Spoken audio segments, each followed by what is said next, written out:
Wow! We are so back. We are so back. It has been a long time, man. I mean, I don't want to exaggerate what I've been through waiting for college football to come back, but like I think about people who got like maybe their plane went down in the 1920s in the Sahara Desert and they're crawling and crawling and crawling and they see something in the distance, they crawl towards it, and just as they think they might not make it, they think that with the last breath in their bodies, they realize, oh, I did it. I found it. I found a little bit of water. And though college football isn't back, but we got media days, we got people trying to remember where they are going to play now and who they're playing. We have controversies. We have apparently the sheriff's department now officially setting up an office on the University of Georgia campus. So a lot has happened since I've seen you all. I am joined to my, there it is. I remember now. Yep, there it is. To my right, the one, the only babyface assassins of Brock Vieira. How's everything going, Brock? It's been going very good. I have been in the same state of limbo as you have been after draft season, now waiting for college football. It's been so long, and we've talked about the same storyline so much, and I just can't wait to dive into the players, into the prospects, into the potential of 2024, and know that whatever we say, reality is right around the corner. Yeah. And of course, we're joined by our very special guest. And the last I checked, our FOTS, is that it? Yes. Last time I checked, our FOTS friend of the show rankings, I think he's our number 3 ranked friend of the show, David. What's going on, guys? Thanks for having me. I am in a similar spot. I'm sick of going back and forth with people on Twitter. I'm ready for the football season to finally kick off. Yes. And I believe if last I checked, you managed to antagonize Kevin Durant. So well done. Now, admittedly, Kevin Durant is one of the most tuned in to what people are saying about him of all the superstars I've ever heard of. How he finds the time and energy and still be one of the greatest players of all time, amazing. It makes you realize like what an amazing specimen he is, because I don't know if Jerry West could have done that, right? I mean, obviously he'd have to deal with that. There was no social media in Jerry West days, but think about what he does. The guy's up at 5 o'clock in the morning, putting up shots, practicing, working out, eating right, and then he manages to find 2-3 hours in the middle of the night to beef with strangers. Amazing. I'll say this. Just like we see the media coming to each other's defense with Coach Prime recently, even if it is a slimy journalist, the media will defend their own. I got to defend my content creator brethren when KD takes a shot at him. I got to go after him. Well, you've joined a very, very, very interesting group of individuals by joining the people who have beef with KD on various social media. So I'm going to ask you, since obviously you are plugged into the program in Colorado. I'm going to start with I won't call it a layup question, but when last we first met each other, I asked you about what defined success. What would it take? Obviously, the year prior to Prime, it was a 1-win program. Almost anything would have been progress. What is success going into this year, David? Pretty much doubling down on lots of stuff that I wanted to see last year. I think at bare minimum, we need to reach a bowl game, and hopefully we can win that bowl game for the first time in 20 years. But that is the expectation, that we're going to have a winning record. I think that we saw a 3-game win improvement last year. Let's see another 3-game improvement minimum. But I think with a lot of the expectations that I had this past year, a lot of this had to do with, can we just have an average defense or an average offensive line? We were far from average in a lot of those areas this past year. My hope is that I was just a year early on some of these predictions in terms of where we'll be at with some positional play. But I think bare minimum, we want to see the team take another step towards developing that winning culture, putting the wins behind the hype this year. That's what you want to see, and of course, hopefully, if that's done, have a player or two drafted and in the finalist conversations for some of these awards at the end of the season. Okay, got it. I'm going to let Brock fire a couple at you, and then we're going to take on the conference and go team by team and talk about some of the top games and top players in the conference. Yeah. Brock, what questions do you have for our very special guest, David, the KD hater? I'm kidding. He doesn't hate him. He was just getting in there, right? He's just getting feisty with him, which I love it. Yeah. But go ahead. What questions do you have? Well, Dave, I think the biggest concern when it came to the Colorado football program from last year to this year was their offensive line. That was without a doubt. They've taken tremendous steps to improve them this year, but for someone that follows the team and covers the team so closely, what should we expect from the offensive line in 2024? Yeah, I think you're going to see a better offensive line. Again, we really just have, upwards to go, so to speak. We were one of the worst offensive lines in college football last year. It was to the point where we were starting guys that were making a jump up from JUCO, or they were 280 pounds starting at guard. We have guys now that more so look the part and that come from a higher level of play and experience. So probably the biggest thing you'll see is that across the board, we do have a bigger offensive line, particularly at the guard position. So Justin Mayers, he was one of the top guards coming in to the portal class this year from UTEP. I think he's well over like 6'4", 200 or 320 pounds. He's going to help the run game so much. And then on the right side, we brought in Tyler Johnson from Houston. We have Tyler Brown, Kareem Harden, who's a JUCO guy that's been in here for over a year now, along with Khalil Benson, somebody who can play tackle and guard from Indiana. It's still a little bit up in the air what the right side of the offensive line is going to look like. But I think with the additions that we've brought in, the development that we've had on the team, our starting center this year is looking to be Hank Zelenskis, an in-house guy that Prime has recruited and brought in over a year ago that beat out the transfers that they brought in at center. Phil Woldholt coming over here from Oklahoma. He played in the NFL, I want to say, about 10 seasons, and experience on staff at Ole Miss and then at Oklahoma. It seems like he is bringing this line to, I think, a new level of play, a higher level of play this year. So, and combine that with Pat Shurmur, I think somebody who's going to emphasize a little bit more of a balanced approach with the offense this year. Again, it's kind of tough when your line can't block pretty much in the pass or run. It's hard to figure out or have a somewhat decent looking run to pass ratio. But I think you'll see those things kind of fall more in line what's normal with, decent, good college football offenses. And that kind of leads into my second question, which is last year, I thought it was a very interesting move when Deion Sanders decided to replace Sean Lewis with Pat Shurmur. A move I didn't quite agree with, but however, that's a thing of the past. Yep. How will Pat Shurmur evolve this offense to be effective in 2024? And do you have confidence, on a scale of 1 to 10%, what is your confidence in Shurmur and his abilities to get the job done? Yeah. Well, I think one of the things that was clear after the season started is just there was a little bit of a disconnect between Sean Lewis and Shedeur Sanders with how they approached offense, what Shedor's strengths were versus what Sean Lewis wanted the offense to look like and how they wanted it to operate. I think we've had Pat Shurmur on the staff since last summer, but I think it was very clear as time went on that they saw the game very similarly.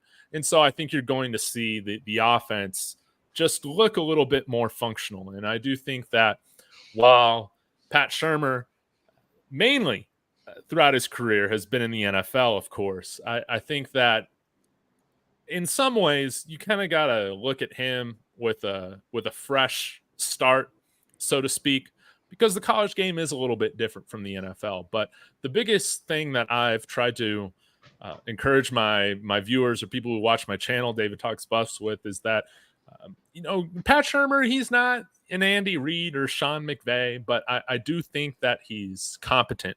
He's somebody that can script plays, that scripts plays. Sean Lewis famously did not script plays for the Buffs last year, and I think that created some issues, especially lack of adjustments in certain games in the second half. These things that you see the pros do, you script plays, you make second half adjustments, you mix up the personnel groupings quite a bit. Pat Shurmur comes from that Andy Reid tree that uses some pre-snap motion and tries to get the ball out of the hands of the quarterback quickly.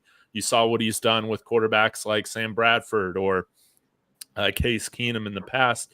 And I think one thing that excites me is that for the level of play, this is probably Pat Shurmur's most talented group from an offensive perspective that he's worked with in a really, really long time. But while I'm not expecting world-breaking numbers for the offense, I think what you'll see is a better functioning offense, one that emphasizes time of possession, one that's going to give the ability to Shedeur to kill or change the play at the line of scrimmage. Getting the Buffs into the best play possible, I think, is going to be an emphasis with the offense this year under Pat Shurmur. And what are the playmakers outside of obviously the guys that we already know that I think is going to be a major addition for you guys this year is the transfer of LeJohntay Wessler, I believe from FAU, who's coming into Colorado. Can you talk about what does Wessler do well, and how do you think he's going to fit into this offense? Yeah, he's another dynamic weapon. I think we've seen him on some preseason All-American lists for special teams as well. So he can return punts and kicks really well. He, I believe, had over 100 receptions last year and well over 1,000 yards. So a productive receiver that I think you've seen guys like last year, Xavier Weaver come in or Jimmy Horn come in and have really good seasons, coming up a level now to the Power 4 level. He's a explosive, twitchy, has a lot of agility, somebody that I think functions as a security blanket for Shedeur. And I think with the weapons that we've brought in at the wide receiver group, it yet again is one of the strengths of this group. We bring back Jimmy Horn. We still have Travis Hunter that's going to be playing on offense as many snaps as he can, even though I would personally want to change that up a little bit. We brought in Will Shepherd, that I feel like that traditional NFL X type of wide receiver. Again, coming over here from Vanderbilt.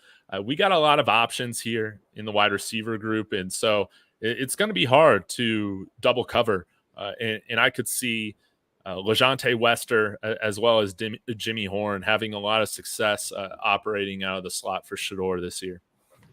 Absolutely. And before I throw it back over to Bill, I got two more questions for you.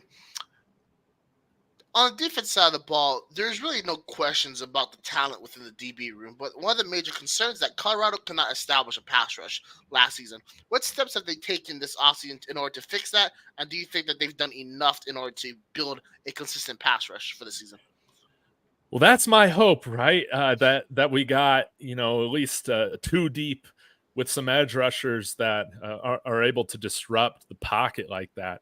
Last year, of course, we had Jordan Dominic. But outside of that, it was pretty inconsistent, the amount of pressure impact plays we were getting from that position group. And with Jordan Dominic now off to I believe, is it the Falcons? I forget where he ended up with as a UDFA, but we've completely revamped and brought in new bodies through the transfer portal at the edge room. So probably most notably is BJ Green, somebody who was very well-rounded, just as good in the pass rush as he is in run defense, which is huge, from ASU, somebody who is an all Pac-12 level talent. We brought in a couple of edges from Pittsburgh, kind of like an extra, showing it to Pat Narduzzi with his comments a year ago, but Dayon Hayes, an experienced edge that is a good pass rusher. Samuel Okunloa coming into, I believe, his third year now. I think he's a redshirt sophomore. Somebody who had 5-6 sacks or so in just part-time playing time, but was projecting to be a mainstay player for Pitt this year. Keaton Wade is somebody that has played well for Kentucky in spurts at the edge position, and another very young player. So you have those guys. You're also bringing in or bringing back guys that you've been developing. Taj McCoy, brought in this first high school recruiting class from Prime, seems to be making substantial steps. You also have somebody who is coming back for his second year with the Buffs, local guy, originally played at Missouri, Arden Walker, that I thought was one of our most improved players last year. So we do have a lot more guys that we've brought in this year with proven success and proven track record, proven play at the Power 4 level, whereas last year it was pretty much just Jordan Dominic and bringing in a bunch of guys to see who is hitting. So I do feel more confident about the pass rush this year. But yeah, it was something that was one of our weakest areas on the team last year. And I think that now we have some real competition for snaps. I got one last question for you. Defensively, from scheme wise, it was clear what Charles Kelly was running was not working. He was getting beat all the time, getting beat underneath. You guys are getting spread and shred. It was a mess. To fix that, Kelly's gone. You guys bring in Robert Livingston, who has been with the Bengals organization for, I believe, 12 years, from like 2012 to the last season. What will Livingston bring to the Colorado team, and do you believe that he is the right solution for their defense? Yeah, great question. So Robert Livingston, huge wild card on the team this year, coming in as DC. Granted, this is his first time calling plays as a defensive coordinator at the NFL or college level, but I think when you look at his track record in the NFL, able to stay with one organization, the Cincinnati Bengals, for overseeing multiple regime changes, the fact that he's stuck on an NFL staff, one in particular, that long, I think, again, the theme with our coordinators is competency. And I think that throughout what he's done, throughout his time at the Cincinnati Bengals, he has shown himself to be more than competent, more than qualified to take over as DC of a 4-8 football team last year in college football. I do have hopeful expectations. Again, we had one of the worst defenses in college football last year. So can we make a substantial jump from like around the 125th ranked defense in the country? Can we make a jump of 50 spots? That would be substantial. Can we limit ourselves to giving up 25, 26 points a game and, allowing our offense to still have enough time to go and not feel like they have to score literally every single drive? We'll just have to see. But I do think that he's running, to me, it sounds like he's running a more simplistic defense that, again, I feel like we have some better athletes this year, but it's a little bit more simple to where guys can just play their assignments. They're not, overthinking things. They're not getting confused on the coverages. I mean, so often last year, even with the personnel groups under Charles Kelly, I would not doubt that we had the most penalties for 12 men on the field last year. It was just undisciplined and a lot of confusion. Again, when you bring in an entire new team with a new defense and all of that, defense that is a little bit harder to learn, you have those issues. And I think one of the themes is get better athletes, dumb this thing down, simplify it a little bit, and allow them to make plays. I don't think, even though some people on my channel want to say, Dave, can you see this team giving up less than 17 points a game? I cannot see this defense as a top 10 defense in college football. But again, if we go from 125 or so to 70, I think that's a substantial improvement that should be talked about, even if we have some tough games. Yes, less than 17 points a game probably means that you will have the Frank Broyles Award winner as your defensive coordinator if you get to under 17. Bill, In fact, you're a if you get historian there, on this. Have you it- ever seen a team go from 125th to then a top 20 defense the next year? I'm trying to think. The closest I can think of might be East Carolina under Ruffin McNeil. I don't Okay. think they quite got to under 17 or whatever points a game, but they did a dramatic turnaround. A couple others I've seen. Oh, Air Force a couple of years ago, right?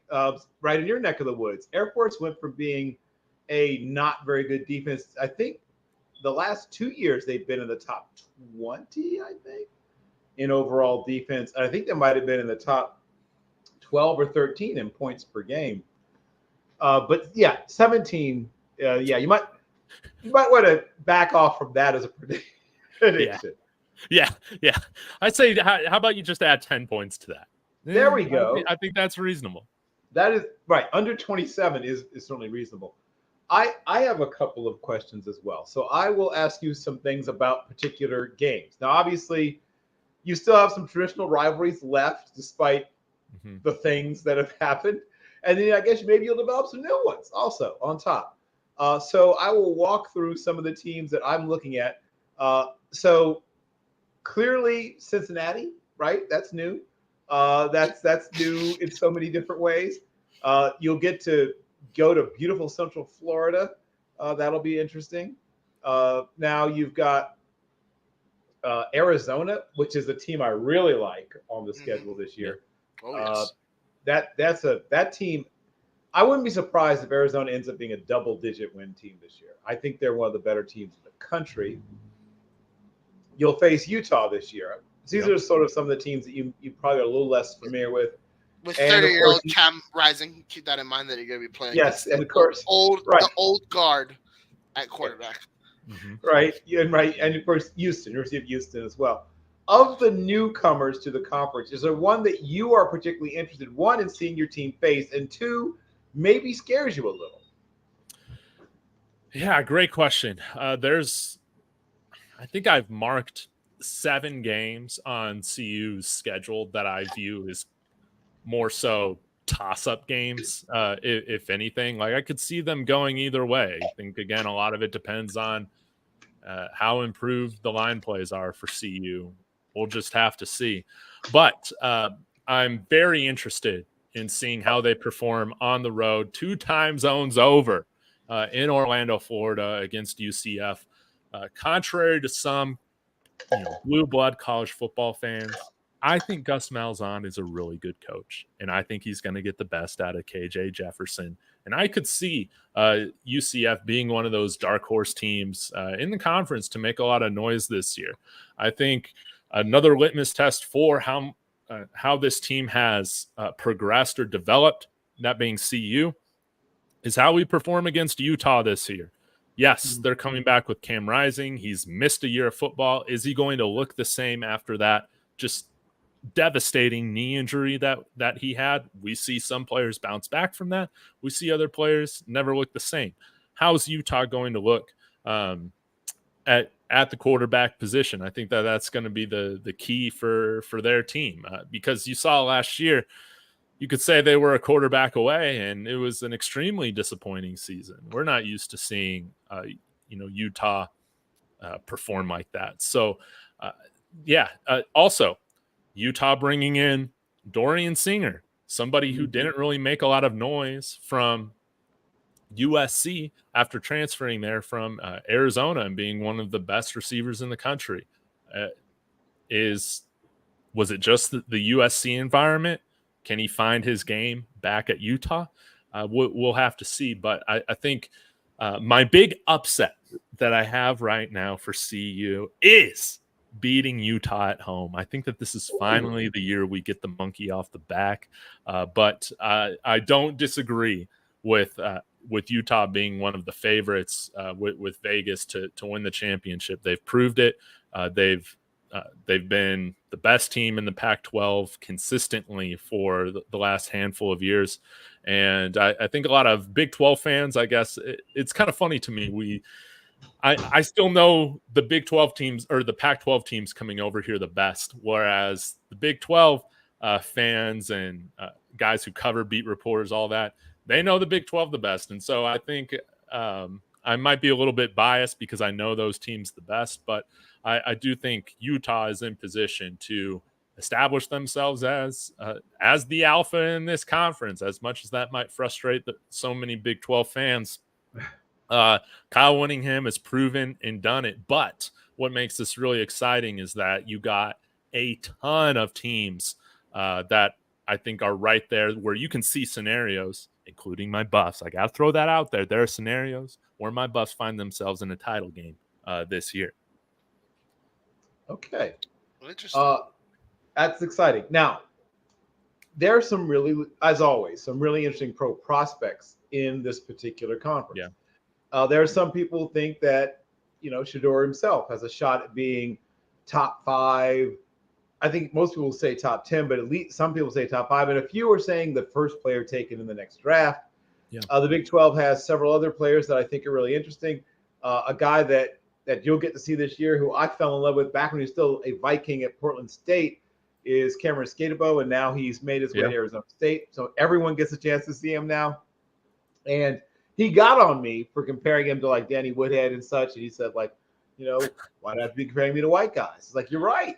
So Amir Abdullah, Brian Westbrook, yes, he's got all that kind of multiple abilities to hurt you in the return game. He catches the ball extremely well. They're going to line him up in the slot, even out wide at times. Mm-hmm. And he is your classic sort of modern NFL quarterback. Mm-hmm. Willie Fritz is one of those great turnaround artists. Houston got Holgersoned a little bit, and now we saw what Willie Fritz did at Tulane. Now he has way more resources, way more money, way more talent right there in that East Texas pocket where there's just senseless numbers of great football players. Now, I don't think it happens for him this year at Houston, but watch out a year or two from now. Donovan Smith, former Texas Tech quarterback, of course, has landed there. He's another guy with a great bounce back. You mentioned KJ Jefferson. My dark horse quarterback to threaten to be, second or maybe third team all conference is Donovan Smith. He's a guy that has a certain amount of talent. Cincinnati, good luck. BYU had a surprisingly pedestrian looking team last year. We'll see if that was a one-off. Or if that's maybe the new normal for BYU. That coaching matters a lot to a program like that one. And they aren't being coached as well, unfortunately, as they used to be. But who are some of your favorite prospects, some of your favorite pro prospects that you see in this conference this year, David? Yeah, of course. You've already talked about KJ Jefferson. I think he's one of the more electric players in the conference. I'm really looking forward to seeing him play this year. Let's go to the state of Kansas. I think that there's a lot of things to keep your eye on in that state this year. We can start with, of course, Jalen Daniels. If he's able to stay healthy, you can totally see Kansas winning the conference. I think they got the ability to do that. Dynamic, electric quarterback. Is this the year he stays healthy? When we go to Kansas State, returning, I think about 80% of their defense is going to be great. Will Howard's out of there now. How is Avery Johnson, a young, dynamic quarterback, going to step into that role this year? We'll have to see, but he's another quarterback in this conference that I think has a lot of good potential and can be assisted by a really solid running game with DJ Gins there. And of course, Dylan Edwards, who was on our Buffs last year, my Buffs last year, transferred back home to Kansas at Kansas State now. So I think that they're going to be a really hard out in this conference as well. But those are two programs and two quarterbacks over at Kansas and Kansas State that I'm really looking forward to seeing. And then, of course, Noah Fafita. He's kind of been all over when you've seen and looked at quarterback rankings in the Big 12 or with college football as a whole, kind of where he's been at. You've seen him ranked above, quarterbacks such as Shedeur Sanders. in certain rankings are below him. I don't know. I guess I just want to see it a little bit with the new coach with Jedd Fisch coming out there. Brent Brennan, that's right. Brent Brennan over there, seeing how he performs this year with this regime change, coaching change. But could the Big 12 become that, the conference of quarterbacks, so often that they would call the Pac-12? We'll have to see, but I think that there's a lot of really good talent. The quarterback that you mentioned from Baylor, what was his name? Well, did you mention him? Used to be. Hold on, let me see. I think Bohannon is now at BYU. Let me see if I can track down where there's a lot of moving pieces. Not Shapen, right? Yes, Shapen. There we go. Yep, that's correct. Shapen's at BYU, and then no, Bohannon's at BYU. Shapen, I think, is still at Baylor. Oh, I thought they brought in a new quarterback. They might have. They probably did. The guy from Toledo, right? DeQuan Finn. Yeah. You're right. Yeah. You are correct. Hold on. I thought Shapen maybe went to like Mississippi State or something like that. Maybe I'm just making that up. No, you're probably not. I'm trying to remember where they all ended. Okay, let's see. So many names, so little time. Yeah, I know. So I'm trying to remember where they all landed. Because BYU had huge problems at quarterback last year. And I know they brought in Bohannon, who used to be at Baylor also. And they probably brought in several transfer quarterbacks, which would be wise because they didn't have quarterbacks. That was not a thing they did last year. Yeah, Shapen at Mississippi State, DeQuan Finn at Baylor. Yeah, there you go. Yes, DeQuan Finn, who is a really good athlete with sometimes sort of coming and going with the quarterback mechanics. So we'll see if they're able to. He's one of those guys that has that sort of loopy, wide elbow kind of action sometimes, but maybe they can. His talent's there, though. He's a talented guy. They'll have to do some work, I think, a little bit on that. I think their current projected starter is still Jeff Retzlaff, though. I think is who they're thinking. Oh, okay. As at least for the moment. Now, that may not hold. Yeah. Just like I believe one team that I just have very low expectations for, and it has to do with a lot of their quarterback position, is Arizona State. I don't know if Jeff Sims has been announced as the starter, but if you're starting Jeff Sims, I just don't have confidence. I mean, how many schools is it going to take to get Jeff Sims right? I don't know if Arizona is the right program for that. But like you said, they do have Scadaboo, and maybe they can rely on him quite a bit. But I think going from Jaden Rashada down to Jeff Sims is going to be a tough run for the Sun Devils. Yeah, that's not what you want to do as a program. You don't want to do that. You don't build that into your plan. No. It's a little like thinking you're about to walk out of your house, go to your driveway. There's a beautifully maintained cherry like near mint 63 split window Corvette with the fuel injectors, 375 horsepower overhead cam. And you walk out instead, it's a 73 Vega, and it leaks oil. So we'll see, as you said, if indeed. Here's what I'll say about Jeff Sims. Once again, tough guy. He took some wicked shots in his career and got up and kept playing. I'm also very interested to see. We mentioned pass rush at your particular institution, and you said the whole conference of quarterbacks thing. Which was sort of the ACC in the most recent, I guess, year with the Pac-12 sort of packing it in. And now the Big 12 has a shot at it. But I want to see who becomes the conference of pass rushers. And that's what I want to see. The Pac-12 had some good pass rushers last year. There's some good running backs, obviously, in this conference. Ollie Gordon, the third, was a Doak Walker Award winner with over 1,700 rushing yards, 21 touchdowns. Also, just for fun, 350 yards in receiving and another touchdown. So another one of those sort of modern versions of the current NFL running back. This might be the conference of wide receivers also. You mentioned the return of Dorian Singer, but you've got Trattoria. There we go. McMillan, who, sort of a poor man's Drew London, kind of. Drake London. That's what I meant, Drake. He's out there doing his thing. And you've got sort of the cornerback version of him at Arizona in Tacario Davis. Now, we'll see if he's able to sort of break down against some of the smaller, quicker receivers, but he's one of those, classic Seattle corners, they call them. Tyler Onyedum, the defensive tackle from Iowa State, is a guy that I think the NFL is going to like a lot. You mentioned Kansas. They've got a running back in Devin Neal that I like a great deal. You talked about Fafita. Rocco Becht is a guy who we've seen a little bit of. If he takes the big jump at quarterback, Iowa State might get better. Taj Brooks is a really good running back also at Texas Tech. But I'm noticing there's not a lot of wow pass rushers, right?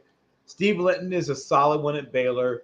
Dalen Dotson is a guy who I think has a chance to be a mid-rounder coming out of UCF. Garmin Randolph is also at Baylor. And then there's Nana Osafo-Mensah at TCU.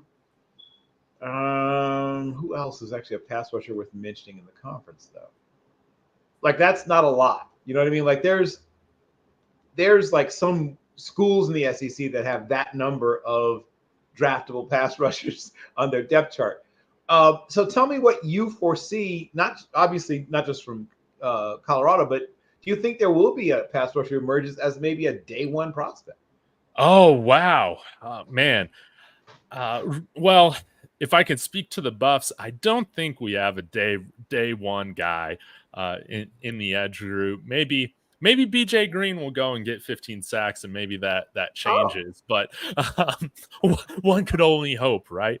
But I was about to say, Bill, when you were naming that or talking about that lack of big time pass rushers, maybe this continues to look like the Big 12 that we've been accustomed to, where there's a lot of points scored. The leads can change 5 times in the fourth quarter before it's all final, and we'll see a lot of entertaining, high-scoring football. But yeah, right now, I'm not too educated, to be honest. Again, outside of some of the pass rushers that we've brought in versus some of the defenses that we'll be facing with returning players. But I do know that, hey, there are a lot of traditionally good defenses that we're going up against. Oklahoma State, Kansas State, I know have been talked about it as having, again, predicted to have some of the best defense in the conference this year. But I really do wonder if we're going to see a lot of high scoring and an emphasis more on the offensive side of the football as a whole. And yeah, wondering what your guys' thoughts are on that. Well, I'll ask Brock sort of the same question. When you look at the Big 12, Brock, do you see any pass rushers you think, oh, yeah, that guy could end up being a top 100, maybe a top 50 pick?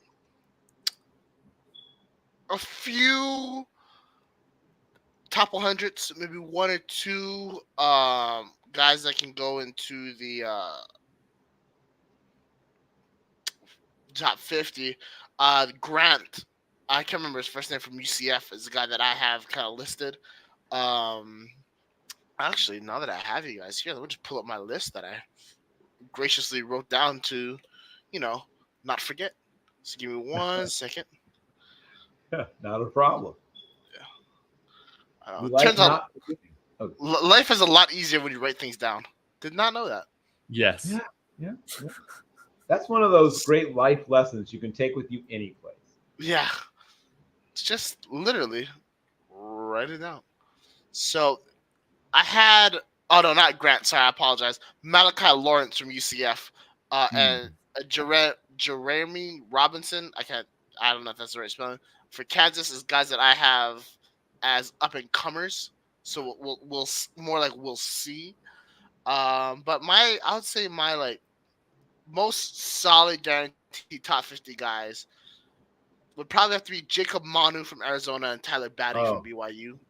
And even then, I'm still like, about. I'm really not that confident in this pass rushing class. It's weird. I think that defensively, the Big 12 has studs at every position except edge rusher. It's one of those weird conundrums. And like I said, Manu and Batty, I think they're the best of the best, but I'm not even sure if they break into that top 50. And I think they need to have spectacular seasons from what we're projecting in order to do so. Got it. So my next question for you, David, is particular games, and they don't have to be Buffalo games, but I assume at least one or two of them will be. But what are the maybe top, say, 4 or 5 games that you want to watch in the conference? Oh man, that's a great question. I'm gonna have to look this up right now. Big 12 games, and I can kind of go through it. But there are a couple on Colorado's schedule that I think, yes, I'm looking forward to all of them. But of course, I think Nebraska week 2, that's going to be great. I do have that as a win. Again, it's been over 5,000 days since this program has beaten CU. I'm just not picking Nebraska until that happens, whenever that may be. But we'll be going against a true freshman quarterback, and hopefully we can benefit from having them early on the schedule rather than late if we were in the same conference. So really looking forward to that matchup. That is the premier game of the year. That means the most to get that win. Then everything else comes secondary. That's still the case. And again, I'm really looking forward to the UCF game, the battle of the black and gold. Florida's become a hotbed recruiting state for us, so that's going to have a lot of stuff on the line for us out there. And then another game that I'm looking forward to, returning to the old Big 12, has been Kansas State coming in here, kind of renewing that rivalry a little bit. It's got some new or renewed blood, bad blood, so to speak, with one of our best players last year, Dylan Edwards, transferring out to Kansas State. So that adds some personal feelings back to the rivalry again, which I think is really exciting. And again, with CU's time in the Pac-12, we've just been so bad. We haven't really had the opportunity to develop real rivalries over the last 12, 13 years. So the fact that we can come into the Big 12 and kind of pick some of these rivalries back where we left off years ago, I think can do wonders for the fan base, for the Big 12 fans, all of that. But let me go ahead and bring up some of the Big 12 matchups here. Of course, want to see how Kansas and Kansas State, they play this year, right? Like, yes, they do. They should play each other. I think that they're two of the best teams in the conference, no doubt about it. I mentioned UCF, Colorado. I will also say I think that this could be another really interesting matchup with UCF, just to see kind of where the Big 12 is at compared to the SEC, how they play their matchup against Florida. Some people think that this could be Napier's last year over at Florida. And if you start out the gate and, early in the season in the non-conference part, losing to UCF, not really an in-state rival, but somebody, I guess, who could become that, that could be very noteworthy, as well as, I believe, lastly, the Holy War should be on this year, if I remember correctly, between BYU and Utah. That is probably the game that I'm looking most forward to watching outside of anything Colorado related. So, having the Holy War back in the state of Utah is something that I think a lot of people have forgotten about. But this is going to be very good for the conference as a whole. Yeah, it's one of those house divided kind of rivalries. There are some literal households that just don't talk to each other for a few days in that state because, there are some people who can't until the game's over, just cannot relate to you if you went to that other school. It is one of the underrated, nasty rivalries in all of college football. Nasty. There's some spice to that rivalry, despite the fact that people think of those both as kind of white bread programs, sometimes literally. There still is there's some zing to that particular rivalry. I've seen some stuff, not just on message boards, but occasionally people getting in each other's kitchens, in person occasionally around that game. I'll ask you also, same thing, Brock. What are your games that you've sort of circled that you are definitely going to watch? And maybe you and I will break down X's and O's wise on College Football Forecast. I think David kind of covered most of them. I'm looking forward to, honestly, the biggest game for me in Colorado and in general, just because of who I've talked to about it, is going to be the Rocky Mountain Showdown between Colorado and Colorado State. Obviously, we know what happened last year. The game typically held in Denver is now going to be in Fort Collins for the first time in quite a long time. So you already have the juice for that. I've actually spoken to Jack Howell, and he's a legacy player whose dad played at Colorado State. He is super excited for this game. Torrey Horton had similar statements. Jay Norvell had similar statements. And I think that whenever you have an opportunity to stake claim to your home state, it's always going to be intense. I think the fact that it's in Fort Collins makes it even more intense based on what we saw last year. Fort Collins is an agricultural town. It's filled with a lot of hardworking blue-collar people that love to root for their Rams. I think it's the perfect type of environment to see the mental toughness of the Buffaloes. And when we talk about college football playoffs, right, I think this is going to be a perfect example to see how far away is a Group of 5 team compared to a Power 5 team in terms of talent and scheme. So I think for so many reasons, Rocky Mountain Showdown is the number one game I have marked down, this season. Another game that I would have to put on there when it comes to the Big 12, I'm really excited to see, I believe it's Arizona and Kansas. I think, if I'm not mistaken, I believe they played each other this year, and those teams represent two programs that were in the gutter, to put it lightly, 3 years ago. Two head coaches came in, completely turned the storylines around. They've had some coaches leave. Obviously, Brent Brett is now the new head coach at Arizona. Jeff Grimes, the former Baylor offensive coordinator, is now the offensive coordinator at Kansas. We'll see how Daniels for Kansas bounces back from his injury. They have studs all over that Kansas team. Same thing with Arizona. Both teams have really good quarterbacks, really good wide receivers, proficient running games, and underrated defenses. Arizona's going through a bit of a change because Johnny Nansen went over to Texas. But with that being said, I think those two teams are leading the revolution in a modern era of college football. I think that matchup is really going to help determine how future coaches and future programs operate in terms of rebuilds. So that's another game that I'm really looking forward to. Got it. I'll fire off a couple that I'm interested in. So one of the conference newcomers, of course, is University of Houston. We talked about they're making a coaching change. I'm a huge Willie Fritz fan, as I've said on, several occasions.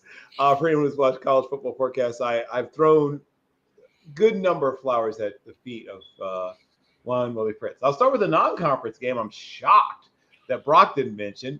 They kick off on the 31st with UNLV. Which that is the Kansas game or the Houston game? Houston. Ah, that's right. And they play in Houston too, I believe.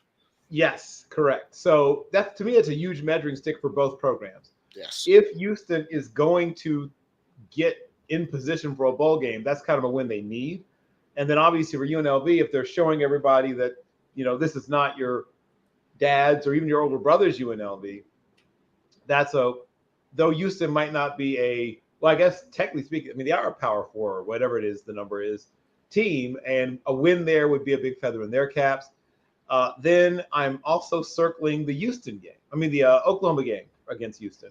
That is another big measuring stick game. Obviously, they're waving goodbye to Oklahoma, but saying hello to Oklahoma at the same time. For those that have long memories, they played each other on a semi-regular basis back when one was in the Southwestern Conference and one was in the Big Eight, for those who are old enough to remember, but they would play every few years. And the other one that I have circled is another in-state rivalry with TCU. Texas Christian, which also used to be in the old Southwestern Conference with them many, many moons ago, but they get to renew their rivalry with one in one conference and one in another. Once again, to me, that's a big measuring stick game for both of those teams. And if Willie Fritz is, say, goes in October 4th with only maybe 2 losses and 1, 2, 3, 4 wins, or wait, I'm doing the math right. 1, 2, 3, 4, 5. Okay, so I've only lost 1 game. If that's a 1-loss team going into that game, though Amelia is not super likely, but it's not impossible. They could be on their way, well, obviously to a bowl game, but maybe even a little bit beyond just making a bowl game. I don't like them against Utah. I don't like them against Kansas or Kansas State or Arizona. So they have a rough stretch towards the end. They have a shot at Baylor and they have a shot at BYU. So, yeah, they have a shot at 6 wins. And Willie Fritz, like I said, is one of the great turnaround artists, I think, in all of college football. So watch out for Willie Fritz to make a little bit of noise. Y'all want to hear a theory I have about Big 12 coaches right now? Let's do it. Always. Okay, so I think right now LSU is keeping a close eye on Willie Fritz in Houston in case they have to kick Brian Kelly to the curb in 3 years. Oh. So I would like to. So I'm gonna go on one of my classic tirades. I want to get you guys' opinions on these things. So the reason why I say that is because obviously he had tremendous success at Tulane, won New Year's Six bowl game, won conference championship, so on and so forth. With also, he's recruited the area well. He's well known by high school coaches in the area, and from what I've been hearing, he doesn't really have like a negative reputation by anyone's standards. Yeah, everybody likes Willie Fritz pretty much, yes. Yeah, exactly. I think that if Willie Fritz has success in Houston, LSU's going to grab him because now you have a guy that's a known solid recruiter in Louisiana and Texas. So that's why I think LSU is monitoring Fritz closely. I also think Georgia Tech is monitoring Deion very closly. I think they want to bring Deion back to the ATL. I know that's not what you want to hear, David. I understand. I totally am with you, but I think that they're monitoring him very closely to see what he does. That's okay. After this year, people talking about Georgia Tech poaching CU coach, that ain't gonna happen, man. That ain't gonna happen. Too comfortable out here. Atlanta got some dough. That's the problem. They got the DOUGH. But I think that there is a feeling within the Atlanta community that they can bring Deion Sanders back to Atlanta. The state of Georgia in general will be able to basically control the South in terms of football talent. Now, of course, conference realignment will determine everything, what that looks like in a couple of years. But with all that being said, I think Colorado has had their eyes on someone else. And even though he just got named head coach in waiting, I think you guys are keeping a very close eye on Morgan Scalley at Utah. Oh, very interesting. Yes. Well, if we got to go in that direction, I'll never complain about getting somebody off the Kyle Whittingham coaching tree. Exactly. I don't think Kyle's going to hang it up anytime soon.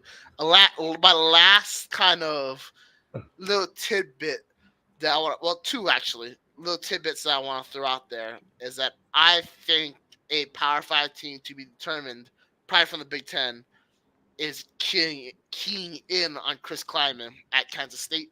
Yeah. And then my last one I would have to say is I think Lance Leipold is coaching the SEC before 2026. Would not surprise me. You guys want to guess which team I'm thinking that he's going to go to? Florida? Nope. Want to guess again? But you're close. Not Florida. Not Alabama. Nope, not Bama. but even closer. Well, you already gave up the LSU prediction. That you already gave LSU prediction. So I'm telling you, who else? Okay, so Tennessee.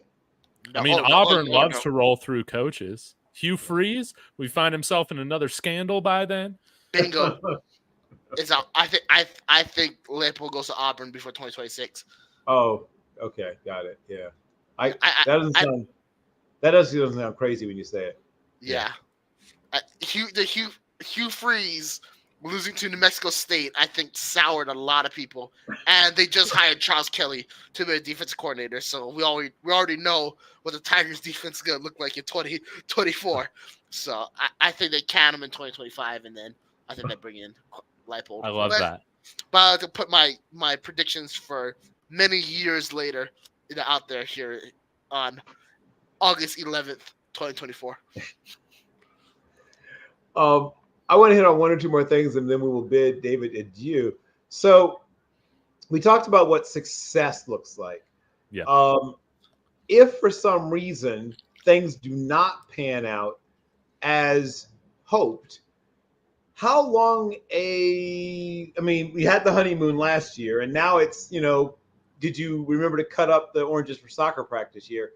How long is, the Deion effect is big. It's helped generate interest. But if the increase in wins is just 1 or 2, how long before people start actually like grumbling, complaining, and maybe it's time hubby sleeps on the couch? That's a great question. The Colorado fan base is long suffering, and we've shown ourselves to be patient with the coaches that have been willing to stick around. We can, I guess most recently, we had Karl Dorrell here for 3 seasons. I think minimally, even if things don't go according to expectation or hopes this year, I don't think we'll be firing Deion Sanders unless something super disastrous has to happen. Now, people want to talk about this program for some reason. A journalist, I can't remember his name, put out this whole article on Athlon Sports about how the team is riddled with guns because they went through the secondary talking about who's the most strapped. That idiot did not realize that means who's the best cover corner.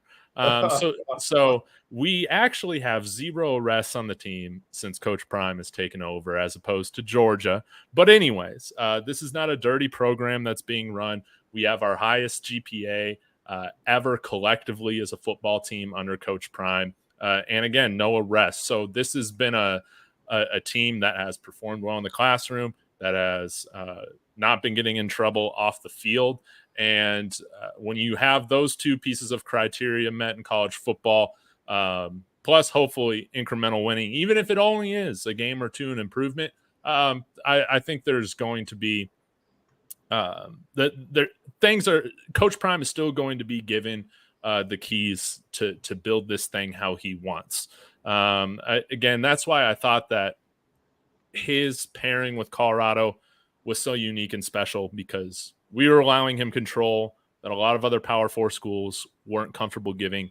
And Deion Sanders fans might not be patient, but Colorado Buffalo fans are patient. And it takes a lot to get boosters, donors, all of that, all on the same page, regents, to fire a coach, especially on one, in Prime's case, that is a 5-year. Well, you signed a 5-year contract, and you just don't see CU move on from coaches like that with years remaining on their deal.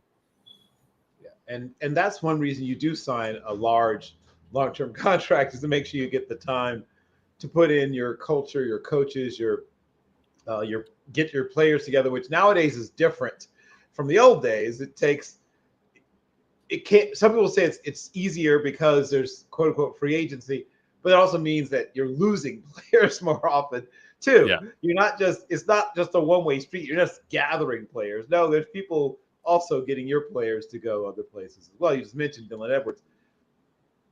My last prepared question, and some other stuff will probably occur to me as we continue to talk, is about the state of Colorado high school football and the recruitment of high school players coming up from, Cherry Creek and Columbine and Mullen and all the other, schools, Viator and wherever. Tell me about how everyone knew that Prime was going to get, transfer portal kids. He did, especially the first year. He set a record. Not as many this year. Tell me about how is the in-state recruitment for high school players going, and where do you think that's going in the future? I think it's always under Coach Prime. It's going to be something where you see maybe a few guys from Colorado stay in state and move up to Boulder for their college career. But I do think that it's always going to be secondary compared to Florida, Texas, Georgia, and Louisiana. Those have been states that we've really, really been targeting. Most of our staff is connected in those states as well.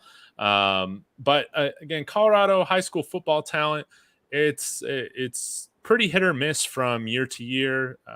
We have had, like for instance, we had Zane D'Souza, one of the number 3 player in the state, tight end out of Loveland, commit to the Buffs. He's rated an 86 3-star overall and number 3 player in the state. So this isn't a college recruiting hotbed like some of those other states that I mentioned. But Hank Zielinskis, our starting center, he is somebody that has come from Denver. We're talking about Arden Walker, who has returned here from Missouri. He is a Cherry Creek guy, I believe. So you do every now and then you'll have a big time prospect come out of the state, but it's not every year. And it's a state that more so brings a lot of those developmental type prospects, guys who might take 2-3 years before you start to see return on the investment. And Coach Prime, for right now, has made it very clear they want to recruit freshmen who are ready to play early rather than later. They played 20 true freshmen last year. I don't think you'll see as many play this year as we are returning, particularly on offense, probably 75% or so of our production. But might I just throw this out there? Peyton Manning's oldest son is now entering junior high, so we're just a few years, out from a lot of recruiting buzz with him, unless they just want to make the move down to Newman, like all the other Mannings seem to do in Louisiana. But for right now, he's here, and he might be the next really hot ticket item in Colorado recruiting.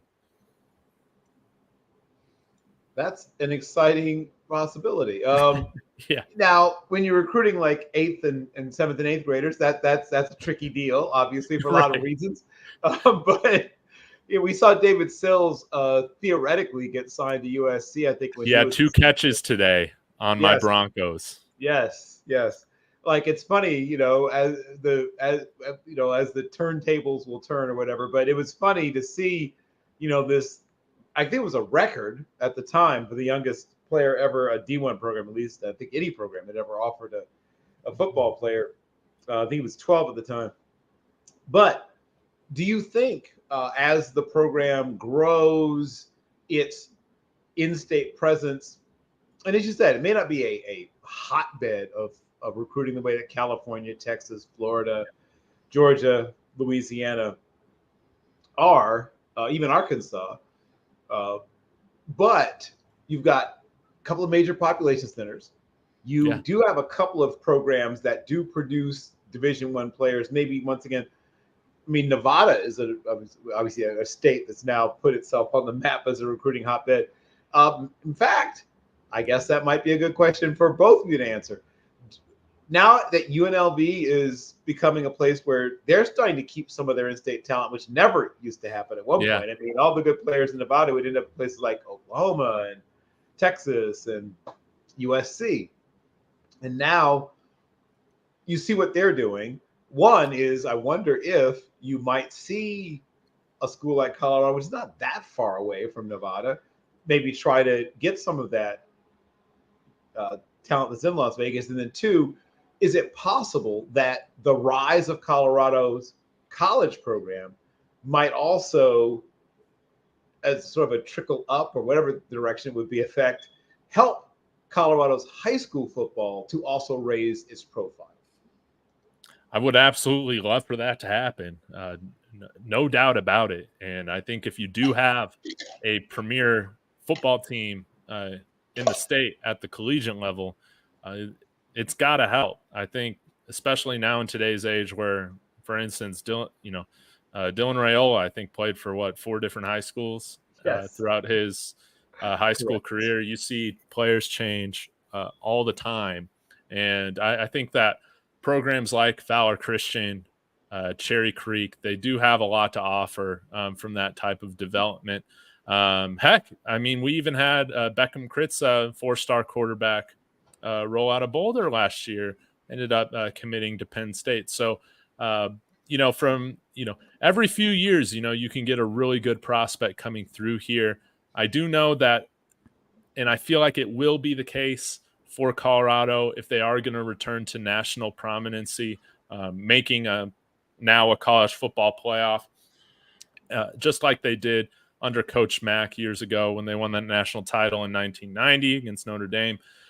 They got to have a national recruiting reach, and you're getting your best players from at least that era. You're getting them from Houston. You're getting them from Los Angeles.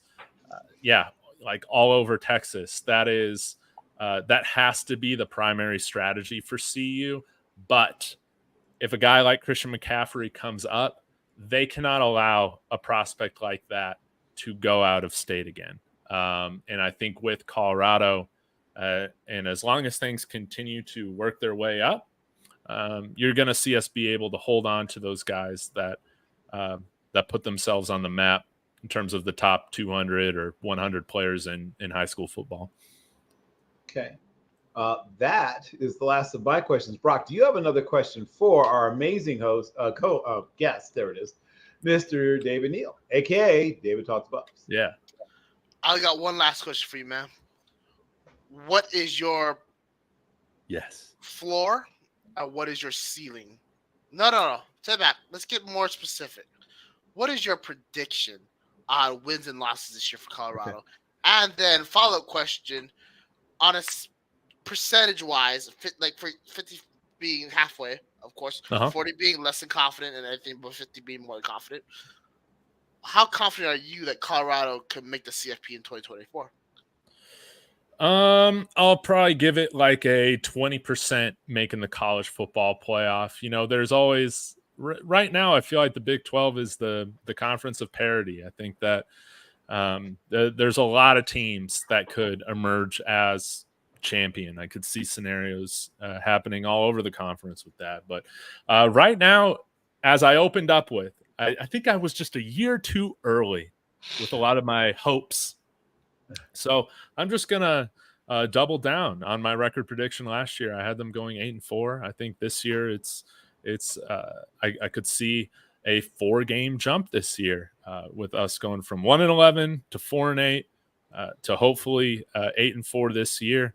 That's my expectation. And I've kind of changed throughout this offseason on which teams I see us winning or losing to. But I think that Coach Prime has allowed us to skip the first stage of complete rebuild, which is just getting absolutely blown out by all the teams that we play. We kind of moved to phase 2, which was losing a lot of single-digit games last year outside of the Oregon blowout and the Washington State blowout.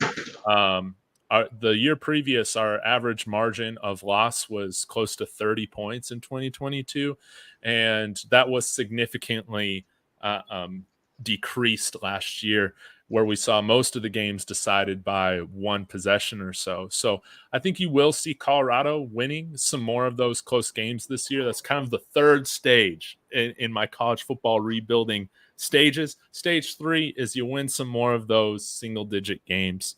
And then stage 4, you just start dominating, right? But you might be in stage 3 for a year or two. That's my hope, is that we see Colorado win some of these closer games. So I got us at 8-4. I think the range, this isn't anything hot takey, but I think the floor for this team is 6 wins. I do think that you'll see this team win 7 games. I think that will happen. And of course, maybe the defense is better than I expect, or maybe the offensive line isn't just average within the conference, but we get an above average line, that could really change things to where I could see us, winning 10 games. But right now I got us at 8-4 with, I think 5-4 in conference, somewhere around 500 in conference, I think is kind of where you'll see us. Gotcha. And actually, I do have one more question. This will be my last question. How many first rounders does Colorado send to the NFL in this draft? Oh, we got two. We got Shedeur Sanders and we got Travis Hunter. My hope would be that we have probably 6 draft picks or so, 5 or 6 draft picks throughout the entire draft. I don't know if we got a day one guy outside of those two. They're pretty special. They're why I could see us doubling our win total. Primarily has to do with Shedeur Sanders and Travis Hunter. But I could see some guys, like I mentioned, BJ Green or Dayon Hayes, or maybe a Preston Hodge, one of the top cornerbacks in the portal this year, transfer from Liberty, that is going to be coming out here, and I think is going to be that staple second corner that we've needed. The Will Shepard from Vanderbilt coming out here, or LaJohntay Wester, who you've brought up. There are a handful of guys that I could see getting drafted, but right now it's Travis Hunter and Shedeur Sanders, and a big distance between anybody else on the roster, in my opinion. Got it. Well, first of all, as always, it is a joy, it's a privilege, it is a pleasure to have you on with us. Tell everyone, David, where they can find your work and follow you and see what you're up to. Yes, guys, thank you again so much for having me on. We got to make sure that we talk more this regular season, but yes, you can follow me on David Talks Buffs on Twitter. I'm also on there. I think my name on there is David Talks Sports, because I have David Talks Broncos that I also have a YouTube channel for. Kind of keep them separate. And yeah, your best way to reach me is probably on YouTube or on Twitter, but making videos every day. And I'll be expanding into some more Big 12 topics and stuff as the season gets started. But right now, it's mainly just Buffs. So thank you, guys. Certainly. Understood. Brock, you want to tell people what you've been busy? Want to tell people what you've been working on also? Yeah, absolutely. I mean, I've been doing my college football work. We're here with Team MBS Media. I've been covering the NFL for Rams Wire. So if you like like Los Angeles Rams, check them out. And just been making a lot of content. Been to Mountain West Media Day, trying to get to more media days, talk to more coaches. Definitely going to be doing a deeper dive into the Mountain West this season. So just keep an eye on that. And definitely when it comes to the Big 12, the thing that I've been kind of pushing is watch out. UNLV could be the next member of that conference sometime in the near future. So again, keep an eye out. The new Big 12 is a mix of the Southwestern Conference, the Big 8, and the Border Conference. Yep. So maybe they might sprinkle in a little Mountain West just to add a little spice to it. But, keep an eye out and keep bringing guys as much content as I can as we go along. Excellent. So I am working on something as well. Hopefully I will have some of the young, up-and-coming, and non-traditional names in college football contributing in ways that they did not, and frankly were not allowed to contribute until a very, very, very recent time in college football. So don't want to give away too much, but I'm working on something that I think will be exciting and interesting. And I'm going to try to sort of build a little series around that, about contributors that have not been contributing until very recently to college football. And then I'll start dropping some scouting related stuff, and I'll work on I don't know, I guess I'm going to have to rename my college football awards articles, because we've changed the name of the collective and the site. So I'm open for names for the for the awards. So if someone's got some great ideas about what we want to call our new college football awards, I'm open to it. But once again, everybody, we are back. I think we'll have Jeffrey Fan to talk ACC next week. I will confirm that very soon. Once again, on behalf of this very talented young gentleman, and then if you keep going that way, our amazing guest, David, I want to thank you all for joining us. As always, it is an honor. It is a privilege. It is a pleasure. And because we're back, we get to do this again very, very soon. And I will see you in 1 week.